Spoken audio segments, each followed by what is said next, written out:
बेंगलुरु का murder case, Mahalakshmi का जो कत्ल हो जाता है वहाँ पे श्रद्धा मर्डर केस जो दिल्ली में हुआ होता है, सेम उसी की तर्ज पर पार्ट 2 महालक्ष्मी जो होती है बेंगलोर में मारी जाती है, जिसके शव को फ्रिज में 59 टुकड़ों में काट कर फ्रिज के अंदर वहीं पे पैक कर दिया जाता है फ्रिज में, और उसके बाद कातिल वहां से गायब हो जाता है। बेंगलोर की पुलिस जो थी काफी छानबीन कर रही थी, पता कर रही थी सस्पेक्टेड कौन है, लेकिन कुछ सुराग नहीं मिल पा रहा था कातिल का। लेकिन 25 तारीख को जब पुलिस को ये सूचना मिलती है कि एक जो बंदा है वो फांसी पर लटका हुआ है, और उसके नोट्स से ये कंफर्म हो रहा है कि जो महालक्ष्मी का जो मर्डर हुआ है उसमें उसी का हाथ है। अब जब तक ये केस सुलझ पाता उससे पहले ही कातिल जो है अपने आप को फांसी लगा लिया था, वो मर चुका था। तो ये पूरी जो केस थी वो इतना उलझ गया था, पुलिस को सरदर्द हो गया था इस केस के लिए कि असली कातिल कौन है, कुछ कंफर्म नहीं हो पा रहा था। कभी उसके पति पे सस्पेक्ट करता था, तो कभी जो उसके कंपनी में काम करने वाला होता था उस पे पुलिस अपनी निगाहें रखती थी। अचानक ऐसा क्या होता है, ऐसा क्या मिलता है पुलिस वालों को जिससे ये कंफर्म हो जाता है कि असली कातिल महालक्ष्मी का वही बंदा है जो फांसी पर लटक गया है। जो कि 25 सितंबर को ये घटना हो जाती है, 25 सितंबर 2024, यानी कि कल की ये घटना है, जब असली कातिल मिल तो जाता है लेकिन फांसी पर लटका हुआ उसका लाश ही मिलता है पुलिस को, और साथ में कुछ सबूत मिलते हैं जिससे कि ये कंफर्म हो सके कि वो ही असली कातिल है। आखिर उस सबूत में क्या ऐसा मिला कि पुलिस एकदम कंफर्म हो गई कि हाँ यही असली कातिल है। राम राम, आदाब, सत श्री अकाल। मेरा नाम अमर है और आप देख रहे हैं क्राइम स्टोरी। अक्सर दो लोगों की लड़ाई में वाद विवाद कभी कभी इतना ज्यादा बढ़ जाता है कि लोग एक दूसरे को बातों ही बातों में कह देते हैं, झगड़े में ही कह देते हैं कि तुम्हारी बोटी बोटी काट डालेंगे।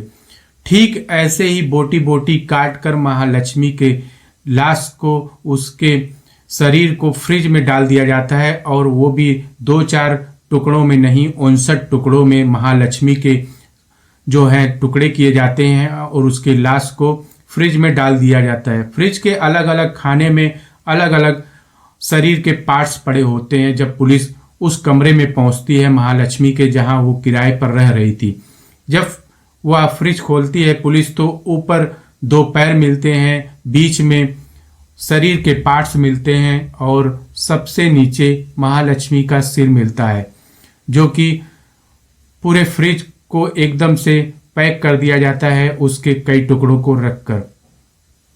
तो जब ये घटना होती है लगभग 2 सितंबर की होती है, जो वहाँ पे चेक किया जाता है उनके फ़ोन वगैरह को, महालक्ष्मी को, जो 2 तारीख से ही बंद था। तो पुलिस 2 तारीख से ही मानकर चल रही थी कि 2 तारीख को हत्या होती है इसकी, और लगभग 19-20 दिन बाद फ्रिज को खोला जाता है और उसमें से महालक्ष्मी की लाश निकलती है।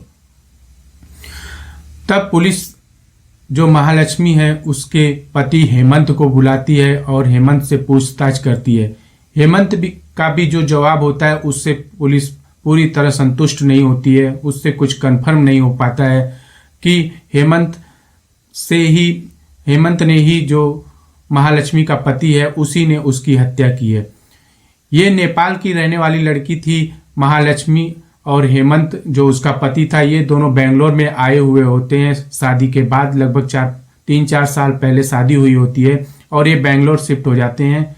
उसके बाद ये एक अच्छी कंपनी में एक ब्यूटी प्रोडक्ट का सेल करती है महालक्ष्मी, वहाँ टीम लीडर के तौर पर वो काम करती है, और वहीं पर उसका एक दोस्त बन जाता है अशरफ, जो उसी के साथ उसका कुलीग होता है, उसी के साथ उसकी कंपनी में, उसी मॉल में वो काम करता है अशरफ। तो इन दोनों की नज़दीकियां बढ़ जाती हैं। अब पुलिस वाले जब ये सब बातें अशरफ से भी पूछते हैं तो अशरफ ने जो बताया वो हैरान करने वाला था। जो अशरफ है उसने बताया कि मुक्ति रंजन ने जो है वो मुझे बताया था कि मैंने महालक्ष्मी की हत्या कर दी है, उसे मार डाला है, और अब मैं यहाँ नहीं रहूंगा, मैं बेंगलोर छोड़ के जा रहा हूँ यहाँ से। इतनी बातें अशरफ को पता थी। महालक्ष्मी का जो पति होता है हेमंत, उसी ने सबसे पहले जो है अशरफ का नाम लिया था कि अशरफ पर मुझे शक है। ये अशरफ वही होता है जो महालक्ष्मी से उसकी नजदीकियां बढ़ जाती हैं, तो हेमंत और महालक्ष्मी के बीच में रोज लड़ाई झगड़े होते थे, जिसकी वजह से ये दोनों अलग हो जाते हैं और एक ही बेंगलोर में ही रहते हुए, एक ही जगह पर रहते हुए, लेकिन वो अलग अलग कमरे के किराए में रहते हैं। बेंगलोर में ही रहते हैं, बेंगलोर में ही ये दोनों काम करते हैं, लेकिन साथ में नहीं रहते हैं। ये दोनों अलग होने का फैसला कर लेते हैं अशरफ जब महालक्ष्मी की जिंदगी में आ जाता है तब। तो ये जब घटना घट जाती है, उसके बाद पुलिस जो है हेमंत से पूछताछ करती है। हेमंत से पता चलता है कि अशरफ नाम का एक लड़का है जो उसके साथ काम करता था महालक्ष्मी के, यही हो सकता है हत्या किया होगा। अब पुलिस अशरफ को पकड़ती है, तो अशरफ ने जो जो बातें बताई उससे पुलिस और चौंक जाती है, और अशरफ ने जो बताया उससे कातिल जो था वो पूरी तरह से समझ में आ रहा था पुलिस वालों को। अब पुलिस वाले उस कातिल को पकड़ने का पूरा प्लान बनाने लगते हैं। तभी अचानक 25 सितंबर को पुलिस वालों को ये खबर मिलती है कि जो कातिल है जिसको हम लोग तलाश कर रहे हैं वो फांसी पर लटक चुका है, उसने अपने प्राण को त्याग दिए हैं, वो मर चुका है। तो ये जो कातिल था ये उड़ीसा में अपने आप को फांसी लगा लिया था, एक जंगल में जाकर उसने अपने आप को फांसी लगा लिया था और पास में अपना लैपटॉप और डायरी और कुछ नोट्स वगैरह छोड़ दिया था। अब पुलिस जो उड़ीसा की होती है वो बेंगलुरु पुलिस से संपर्क करती है और बेंगलुरु पुलिस जाके वहाँ पे सबूत वगैरह इकट्ठा कर लेती है। जो उसने जो था जिसको कातिल समझ रही थी पुलिस, मुक्ति रंजन, उसको वहाँ उसकी डायरी को वहाँ से लेती है और उसके पोस्टमार्टम के लिए उसके मुक्ति रंजन को भेज देती है। अब डायरी मिल जाती है, नोट्स मिल जाते हैं, जिस नोट्स में उसने अपने गुनाहों को कबूल किया था कि हाँ मैंने ही महालक्ष्मी की हत्या की थी। उसने पूरा साफ साफ उस डायरी में अपने गुनाह को कबूल किया है और मरने से पहले उसने सारे सब कुछ जो जो हुआ था वो सारी बातें उसने उस डायरी में, उस नोट्स में उसने लिखकर उसके बाद उसने फांसी लगाई थी। तो वो डायरी में क्या लिखा था वो मैं आपको बताता हूँ। उसने लिखा था कि महालक्ष्मी से मेरी नज़दीकियाँ बढ़ गई थी, हम दोनों एक साथ काम करते थे और हमारी नज़दीकियाँ वहाँ पे बढ़ गई थी। उसके बाद मेरा और महालक्ष्मी के घर आना जाना लगा रहता था। कुछ समय बाद महालक्ष्मी मुझे शादी का दबाव डाल रही थी, मुझसे शादी करने के लिए कह रही थी। अगर ऐसा नहीं मैंने किया तो वो किडनैपिंग के केस में मुझे फंसा देगी, इस तरह से मुझे दबाव डाल रही थी मेरे ऊपर शादी के लिए।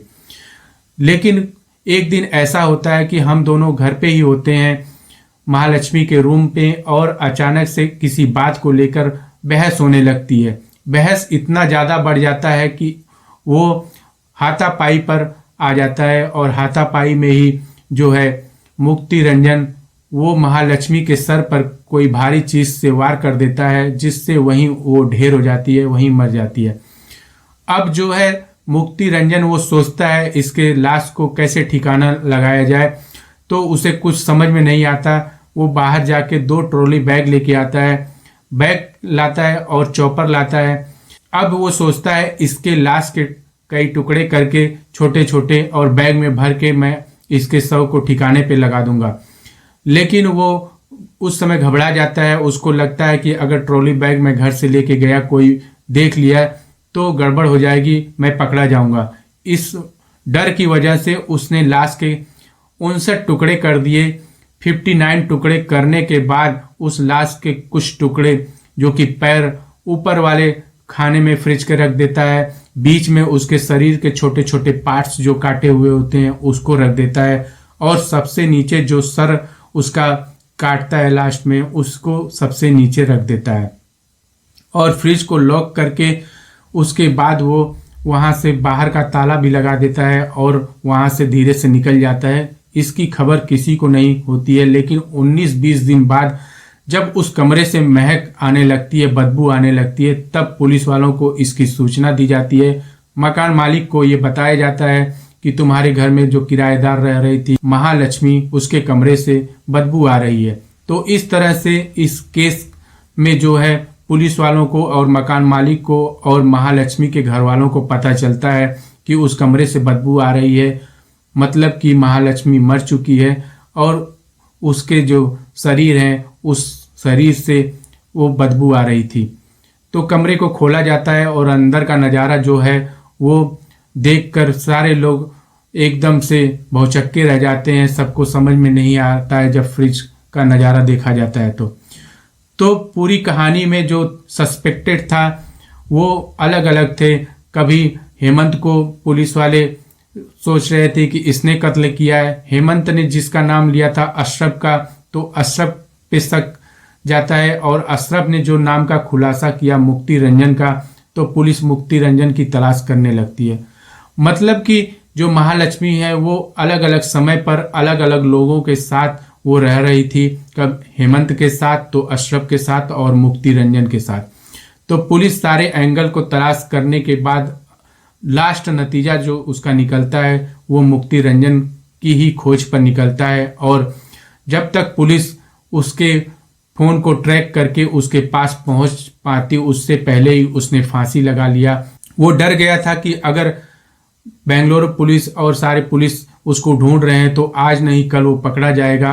पुलिस वाले उसको तलाश कर रहे थे, ये खबर उसको लग गई थी अच्छी तरह से कि पुलिस वाले उसको बहुत बुरी तरह से ढूंढ रहे हैं, कहीं भी वो मिल जाएगा तो उसका बचना नामुमकिन है।